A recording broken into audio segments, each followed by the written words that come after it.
Imagina despertar una mañana y ver una sombra de 4 metros de altura caminando hacia tu casa.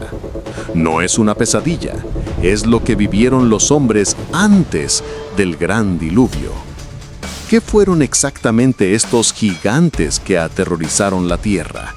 ¿Por qué Dios decidió borrarlos de la existencia junto con toda la humanidad? Y la pregunta que más miedo da: ¿sobrevivieron algunos al diluvio? Hoy vamos a conocer a los Nefilim, los gigantes que la Biblia menciona, pero que pocos se atreven a estudiar a fondo. Lo que descubrirás te va a cambiar la forma de ver la historia de la humanidad para siempre.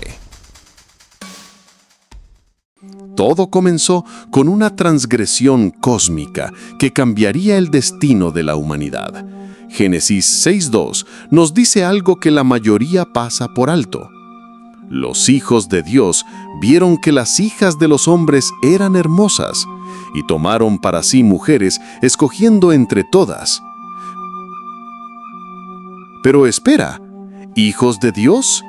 ¿Quiénes eran realmente estos seres? La palabra hebrea original es Bene Elohim, un término que en el Antiguo Testamento se refiere exclusivamente a seres angelicales, no a humanos. Estos no eran hombres santos como algunos interpretan, eran ángeles que abandonaron su posición celestial para unirse con mujeres humanas. Una unión que Dios nunca diseñó y que tendría consecuencias catastróficas. De esta unión antinatural nacieron los Nefilim. La palabra hebrea significa literalmente los caídos o los que hacen caer a otros. Génesis 6:4 los describe de una manera que debería helarnos la sangre. Había gigantes en la tierra en aquellos días. Estos fueron los valientes que desde la antigüedad fueron varones de renombre. Pero ¿qué tan grandes eran realmente? El texto hebreo sugiere que no solo eran físicamente enormes, sino que poseían una fuerza y una naturaleza que aterrorizaba a toda la humanidad. Eran híbridos, mitad ángel, mitad humano. Y aquí viene lo más perturbador. Estos gigantes no eran pacíficos, eran violentos, dominantes y corrompían todo lo que tocaban. La violencia se extendió por toda la tierra hasta que, como dice Génesis 6:5, todo designio del pensamiento del corazón humano era de continuo solamente el mal. ¿Te has preguntado alguna vez por qué Dios, que es amor, decidió destruir toda la humanidad con un diluvio? La respuesta está en lo que estos gigantes provocaron. No solo corrompían genéticamente a la raza humana, sino que estaban destruyendo el plan de Dios para la salvación. Si toda la humanidad se contaminaba con esta mezcla antinatural, ¿cómo podría venir el Mesías prometido? ¿Cómo se cumpliría la promesa de que de la semilla de la mujer vendría el Salvador?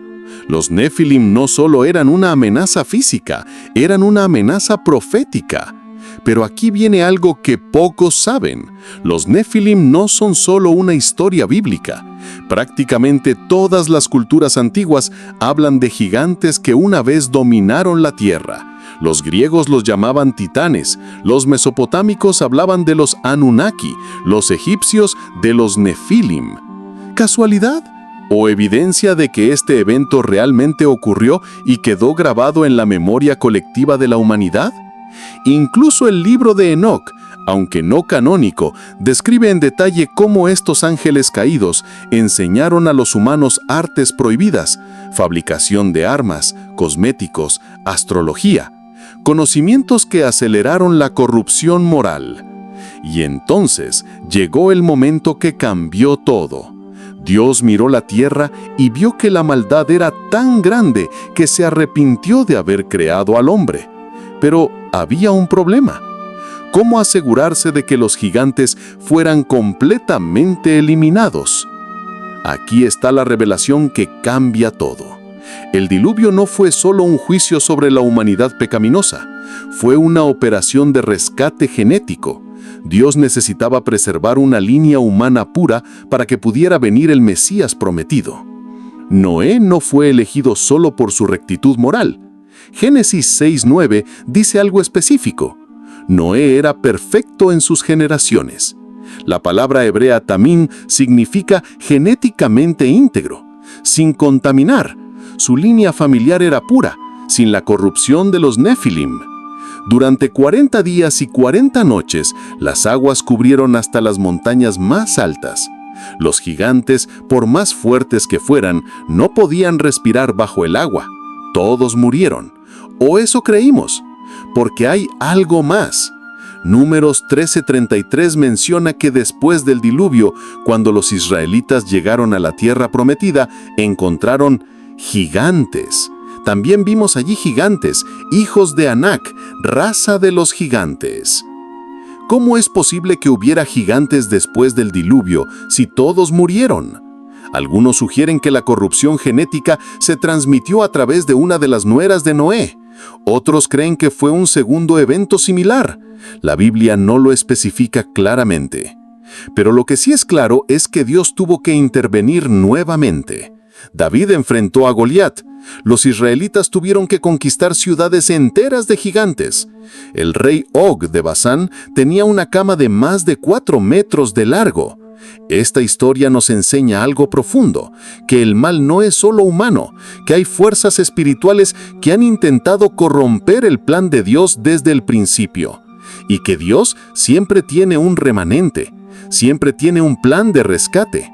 Los gigantes fueron reales, el diluvio fue necesario. Y la pregunta que te dejo es esta: ¿qué otras verdades ocultas hay en las Escrituras que hemos pasado por alto? ¿Qué otros misterios antiguos están esperando ser descubiertos? ¿Crees que los gigantes realmente existieron?